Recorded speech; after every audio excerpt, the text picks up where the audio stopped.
সাতক্ষীরার শ্যামনগর উপজেলার সুন্দরবনের দক্ষিণ পশ্চিমাঞ্চলে বিওপি উদ্বোধন করবেন স্বরাষ্ট্র উপদেষ্টা জাহাঙ্গীর আলম চৌধুরী। সেখানে আছেন সহকর্মী মাসুদুর রহমান। সরাসরি যাচ্ছি তার কাছে। মাসুদ, রায়মঙ্গল নদী এবং বয়াসিং খালের যে সংযোগস্থল, সেই সংযোগস্থলটিতে আমরা দাঁড়িয়ে আছি এবং এই সংযোগস্থলটিতেই একটি বিওপির আজকে উদ্বোধন করবে বিজিবি এবং এই বিওপির নাম দিয়েছে বয়াসিং বিওপি। এই বিওপি এটি ভাসমান বিওপি। এটি একেবারেই ইন্ডিয়ার সীমান্ত এবং বাংলাদেশের সীমান্ত সকাল 11টার দিকে স্বরাষ্ট্র উপদেষ্টা এখানে আসবেন এবং এসে এই যে বিওপি এটি উদ্বোধন করার মাধ্যমে এটির কার্যক্রম শুরু হবে।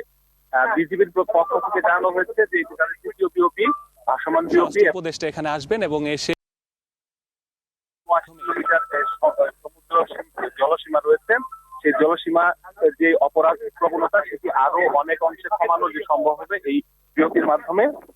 এবং এটির ফলে যেই বিষয়গুলো সামনে এসেছে যে অবৈধভাবে মানব পাচার, শিশু পাচার, মাদক চোরা কারবার, এছাড়াও সম্প্রতি সময়ে যেটি সবচেয়ে বেশি আলোচনায় এসেছে ভারত পাকিস্তান যুদ্ধের ফলে ভারতের বিএসএফ এর পক্ষ থেকে জোরপূর্বক যে বাংলাদেশিদের বিভিন্ন সীমান্ত দিয়ে বাংলাদেশের বিভিন্ন বনে জঙ্গলে রেখে যাওয়া হচ্ছে, সীমান্তে ফেলে যাওয়া হচ্ছে, সেই বিষয়টিও এখানে গুরুত্বের সাথে যাতে বিবেচনা করা হয়, যাতে এই সীমান্ত দিয়ে ভারতের বিএসএফ কোনোভাবেই কোনো বাংলাদেশিকে এখানে পুশিং করতে না পারে এবং কোথাও ফেলে দিতে না পারে। সে কারণে তারা তাদের যে টহল কার্যক্রম সেটি তারা জোরদার করবে। এটিতে দুটি হাই স্পিড বোর্ড এটিতে সংযুক্ত থাকবে এবং পুরোপুরি যে এই সীমান্ত এলাকার সেটি তারা টহলের মাধ্যমে সাংস্কৃতিক পর্যবেক্ষণ রেখে সকল ধরনের অবস্থা চলাচল তারা বন্ধের জন্য সার্বিকভাবে তারা কাজ করবে। তো স্বরাষ্ট্র উপদেষ্টা উদ্বোধন করলে আজকে